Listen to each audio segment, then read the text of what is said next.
اللہ کے نبی جناب محمد رسول اللہ صلی اللہ علیہ وسلم نے فرمایا اذا اکل احدکم فلیأکل بیمینہ واذا شرب فلیشرب بیمینہ فإن الشیطان یأکل بشمالہ ویشرب بشمالہ.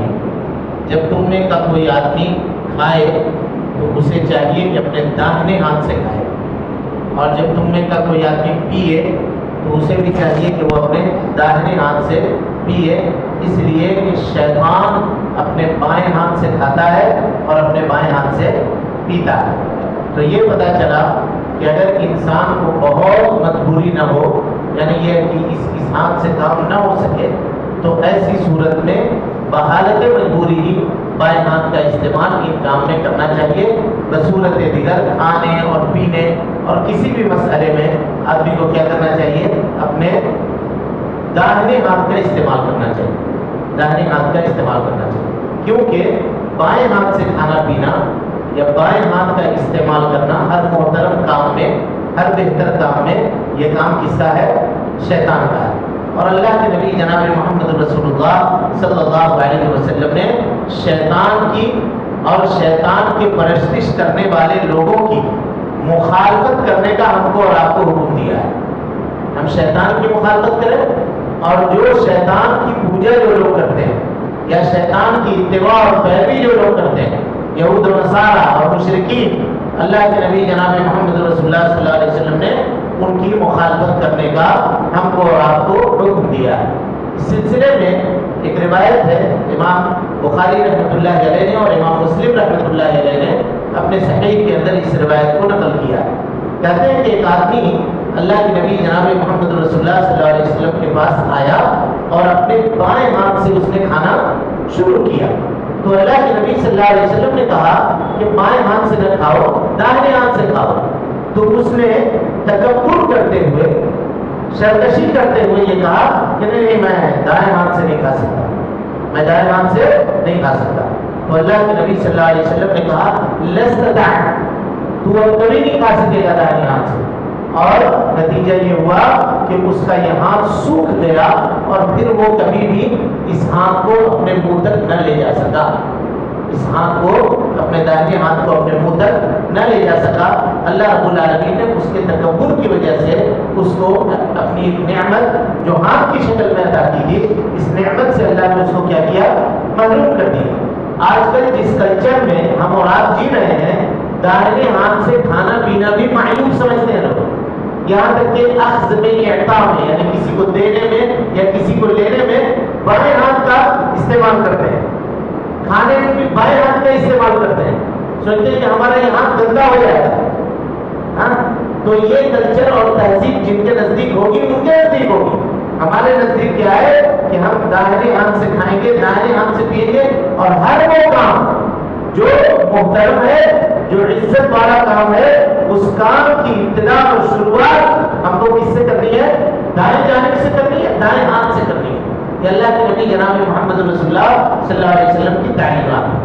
تو ہمیں چاہیے کہ ہم اس کے اوپر اپنی بھی تربیت کریں اور اپنے بال بچوں کی تربیت بھی اس کے اوپر کریں. اس کے بعد باب الادب کی یہ آخری روایت ہے. اللہ کے نبی جناب محمد رسول اللہ صلی اللہ علیہ وسلم سے حضرت عامر بن شعیب عن جدی عن ابیہ عن جدی، حضرت عامر بن شعیب اپنے والد سے اور وہ اپنے دادا سے روایت کرتے ہیں کہ اللہ کے نبی صلی اللہ علیہ وسلم نے فرمایا کل، کھاؤ، واشرب، پیو، والبس، پہنو، وتصدق، اور صدقہ کرو، من غیر سرف ولا مخیلۃ، اسراف سے کام نہ لو اور دکھاوے کے لیے کوئی عمل نہ کرو. اسراف سے کام نہ لو اور دکھاوے کے لیے بھی کوئی عمل نہ کرو. یعنی اسراف کہتے ہیں کسی بھی معاملے میں حد سے تجاوز کر جانے کو، حد سے تجاوز کر جانے کو. اور مخیلہ کہتے ہیں، یہ خیل سے مشتق ہے، اور خیل کہتے ہیں عربی زبان میں گھوڑے کو. گھوڑے کی چال کے اندر تکبر ہوتی ہے، اللہ نے اس کی تخلیق کو ایسے کی ہے، تو اسی سے مشتق کیا گیا، کہا گیا خیلا. کیا کیا گیا؟ خیلا. اور خیلا کا مصدر ہے مخیلہ. مخیلہ کے معنی تکبر کرنا، چال کے اندر تکبر کرنا، اور اسی طریقے سے گفتگو کے اندر تکبر کرنا، شیخی بگاڑنا، یہ ساری چیزیں اس کے اندر طاہر ہے۔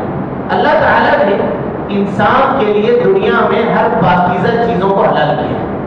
ہر پاکیزہ چیز، چاہے اس کا تعلق کھانے سے ہو، چاہے اس کا تعلق پہننے سے ہو، چاہے اس کا تعلق رہن سہن سے ہو، اگر وہ چیز پاکیزہ ہے تو اس کو اللہ رب العالمین نے حلال کیا ہے۔ اللہ تعالیٰ قرآن مجید میں کہتا ہے قُلْ مَنْ حَرَّمَ زِینَةَ اللَّهِ الَّتِی أَخْرَجَ لِعِبَادِهِ، اے اللہ کے نبی صلی اللہ علیہ وسلم آپ کہیے کہ وہ زینت کو کس نے حرام کیا جس کو اللہ رب العالمین نے اپنے بندوں کے لیے نکالا ہے۔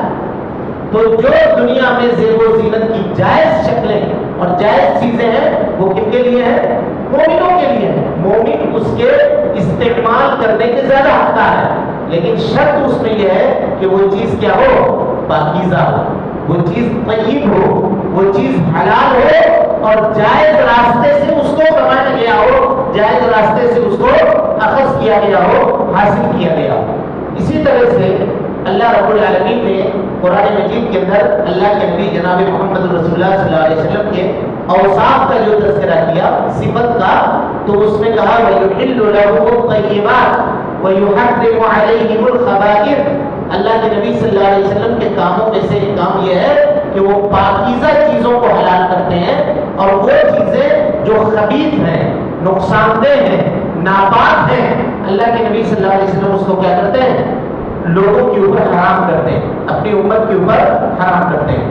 تو اس سے یہ پتہ چلا کہ شریعت نے جس چیز کو حلال کر دیا ہے وہی ہمارے لیے حلال ہے، اور جس چیز کو شریعت نے حرام کر دیا ہے وہ ہمارے لیے دینی اعتبار سے، دنیاوی اعتبار سے، جسمانی اعتبار سے، عقل اور صحت کے اعتبار سے نقصان دہ ہے۔ اس لیے اللہ رب العالمین نے اس کو کیا کیا؟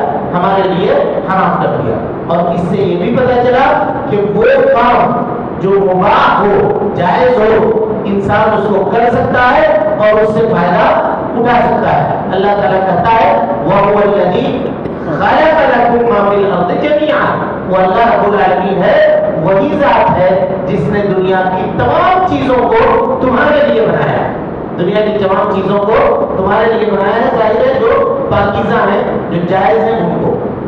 لہذا ان چیزوں میں آدمی کو کیا کرنا چاہیے؟ اسراف سے کام نہیں لینا چاہیے۔ اسراف کا مطلب کیا ہے؟ دیکھیں، کہ اسراف کا مطلب یہ ہے کہ آدمی کی زندگی گزارنے کے لیے گھروں کا جو معاملہ ہے، تو نبی صلی اللہ علیہ وسلم نے فرمایا کہ ایک گھر اپنے لیے، یعنی گھر مطلب کمرہ، روم ہے نا، ایک اپنے لیے، ایک اپنے بال بچوں کے لیے یا خاندان کے افراد کے لیے اگر ہے تو، اور ایک مہمان کے لیے، اس کافی ہے۔ لیکن اب آدمی کیا کر رہا ہے؟ بڑے محل بنا رہا ہے، اس میں 40 کمرے بنا رہا ہے۔ کتنے میں رہے گا وہ؟ کتنے میں رہے گا؟ 40 میں رہے گا؟ ایک ہی روم میں نہ رہے گا بھائی، جب بھی رہے گا۔ اگر مان لیجیے رات میں ایک گھنٹہ ایک روم میں سوئے گا تب بھی 12 ہی روم استعمال کر سکے گا۔ 40 روم کہاں سے استعمال کرے گا؟ نہیں کرے گا۔ تو کہا کہ اس کے علاوہ جو کچھ ہے وہ کس کے لیے ہے؟ شیطان کے لیے ہے۔ جب اس پر کوئی بسیرا نہیں کرے گا، کوئی رہے گا نہیں، اس پر اللہ کا ذکر کرنے والا کوئی نہیں ہوگا، تو اس پہ شیطان بسیرا جائے گا۔ بیت اگر خالی ہو، گھر اگر خالی ہو تو شیطان کا ڈیرا اور بسیرا ہوتا ہے۔ اسی طریقے سے کھانے اور پینے میں بنی نوع آدم کے لیے، انسانوں کے لیے اتنا لقمہ کافی ہے جس سے اس کی پیٹھ درست رہے، سیدھی رہے۔ یہ تعلیم اور ترغیب اللہ کے نبی صلی اللہ علیہ وسلم نے دی ہے۔ لیکن انواع و اقسام کی چیزیں جمع کرنا ٹھیک ہے، حلال ہے اور کھا سکتے ہیں، لیکن ان کو جمع کرنے کے لیے آدمی اپنے آپ کو مشقت میں ڈال دے، نمازوں کو ترک کر دے۔ ہم اتنا کمائیں کہ ہم کو ہر وقت 5 طرح کی سالن ہونی چاہیے، تب جا کر کے لقمہ ہم سے نیچے اترے گا۔ چاہے نماز چھوٹ جائے، چاہے جمعہ چھوڑنی پڑے، چاہے عبادتوں کو ترک کرنی پڑے، اس سے کوئی مطلب نہیں۔ تو ان کے بارے میں اللہ رب العالمین تو قیامت کے دن کیا کرے گا؟ سوال کرے گا، پوچھے گا، اور اس کا جواب دینے کے لیے ہمارے پاس کوئی جواب نہیں ہوگا۔ اس سلسلے میں ایک روایت دیکھیے، اللہ کے نبی جناب محمد رسول اللہ صلی اللہ علیہ وسلم دوپہر کے وقت میں، عین دوپہر میں، جس وقت عرب کے اندر سخت گرمی اور لو کا وقت ہوتا ہے، عام طور پہ آج کے زمانے میں آپ عرب میں جائیے گا، سعودی عرب میں، مکہ میں، مدینے میں، تو آپ کو دوپہر میں آدمی سڑک پہ نہیں ملے گا چلتا ہوا. کار چلاتے ہوئے یہ کرتے ہوئے لوگ ملیں گے، لیکن گاؤں گلی میں جائیے گا تو لوگ عام طور پر آرام کر رہے ہوتے ہیں دوپہر کا وقت. اس وقت اللہ کے نبی صلی اللہ علیہ وسلم اپنے گھر سے باہر نکلے، راستے میں چل کر جا رہے ہیں، سامنے سے دیکھا کہ حضرت ابوبکر صدیق رضی اللہ تعالیٰ عنہ. پوچھا کہ ابوبکر صدیق کیوں اس وقت بیٹھے نہیں، باہر آپ نکلے ہوئے؟ کہا اللہ کے نبی صلی اللہ علیہ وسلم جس چیز نے آپ کو باہر نکلنے پر مجبور کیا ہے مجھے بھی اسی چیز نے باہر نکلنے پر مجبور کیا، یعنی بھوک کی وجہ سے ہم لوگ باہر ہیں. تھوڑی دور اور آگے گئے تو دیکھا حضرت عمر بن خطاب رضی اللہ تعالیٰ عنہ، ان کا بھی نہیں معاملہ. ایک انصاری صحابی نے دیکھا تو آپ کو اپنے گھر پہ وہ لوگ انصاری صحابی لوگوں کو لے کر کے آ گئے، اور ایک گچھا کھجور کا جس میں کچھ سوکھے کچھ پکے کچھ کچے کھجور تھے، وہ گچھا لا کر کے نبی صلی اللہ علیہ وسلم کے سامنے اور اصحاب کے سامنے رکھ دیا. نبی صلی اللہ علیہ وسلم نے کھایا، پانی پیا، اور اس کے بعد آپ نے قرآن مجید کی آیت کی تلاوت کی. کہا ثم لتسألن یومئذ عن النعیم، قیامت کے دن اللہ رب العالمین تم سے ضرور بھی ضرور نعمتوں کے بارے میں پوچھے گا. غور کیجئے تو بھوک کی طرف سے آپ اپنے گھر سے باہر نکل گئے اور کھانا بھی ملا تو ایسا کھجور جو پکا کچا سوکھا اس طرح کا ملا، اور اس کو اللہ کے نبی صلی اللہ علیہ وسلم کیا بتا رہے ہیں؟ نعمت بتا رہے ہیں، اور کہہ رہے ہیں کہ تیاری کرو، اس کا جواب بھی اللہ کے سامنے تم کو دینا ہے. آج ہم لوگ جب دسترخوان لگاتے ہیں تو اس میں پلیٹوں کی جگہ زیادہ ہوتی ہے، انسان کے بیٹھنے کی جگہ کم پڑ جاتی ہے، نہیں بیٹھ سکتا، اتنے آئٹم ہوتے ہیں. اس میں کچھ کھاتا ہے آدمی، کچھ پھینک دیتا ہے، کم کھاتا ہے زیادہ پھینک دیتا ہے. یہ کیوں ہے؟ تکبر ہے کہ دیکھو ہمارے پاس اتنا مال ہے کہ ہم 10 طرح کے آئٹم لگا سکتے ہیں، کھاؤ چاہے نہ کھاؤ. یہ آج کل انسانوں کا کلچر بن گیا، تھوڑا کھاؤ زیادہ پھینکو تو لوگ اس کو سمجھتے ہیں کہ بہت تہذیب یافتہ ہے، اور کوئی پلیٹ صاف کر کے کھا لیا تو اس کو کہتے ہیں نعوذ باللہ من ذالک کی جنگلی ہے، پتہ نہیں کہاں کا بھوکا چلا ہے دیہاتی. اسلامی تعلیمات خود مسلمانوں کے اندر کتنی اجنبی ہو کر کے رہ گئی ہے، اس کا اندازہ لگائیں. آدھا کھایا آدھا پھینکا تو کہتے ہیں کہ بڑا تہذیب یافتہ ہے، اب پلیٹ صاف کر دیا نبی کی سنت ادا کر رہا ہے، چاٹ کے پلیٹ کھا رہا ہے تو کہتے ہیں کہ دیکھو کہاں سے جنگلی دیہاتی اٹھ کر کے آ گیا، لگتا ہے اس کو کبھی کھانے سے ملاقات ہی نہیں. عقل کا نام جنون رکھ دیا اور پاگل پن کا نام خرد اور رب رکھ دیا. الٹی گنگا بہا دی ہے لوگوں نے، اور یہ کام خود مسلمانوں نے کیا ہے، کسی دوسرے نے نہیں کیا. لہذا یہ چھوٹی چھوٹی تعلیمات جاننے کی ضرورت ہے. اللہ کے نبی صلی اللہ علیہ وسلم کہتے ہیں ما ملأ آدمی، اس حدیث کو غور سے سنیں. کہا ما ملأ آدمی، کسی آدمی نے کوئی برتن نہیں بھرا، وہ برتن برا برتن، پیٹ سے برا برتن کسی آدمی نے نہیں بھرا کہ جتنا بھی بھرتا جاتا ہے اس کے اندر اس کی خواہش کے اندر اضافہ ہوتی ہی رہتی ہے، خواہش اس کی بند نہیں ہوتی. بلکہ ابن آدم کو سوچنا چاہیے کہ اس کے لیے 1-2 لقمے یہ کافی ہے جو اس کے زندگی گزارنے میں اس کی مدد کرے. اور اگر بہت زیادہ کھانے کی خواہش ہو تو انسان کو چاہیے کہ پیٹ کو 3 حصے میں تقسیم کرے، ایک حصہ کھانے کے لیے رکھے، ایک حصہ پانی کے لیے رکھے، اور ایک حصہ ہوا کے لیے رکھے. یہ اللہ کے نبی صلی اللہ علیہ وسلم نے تعلیم دی.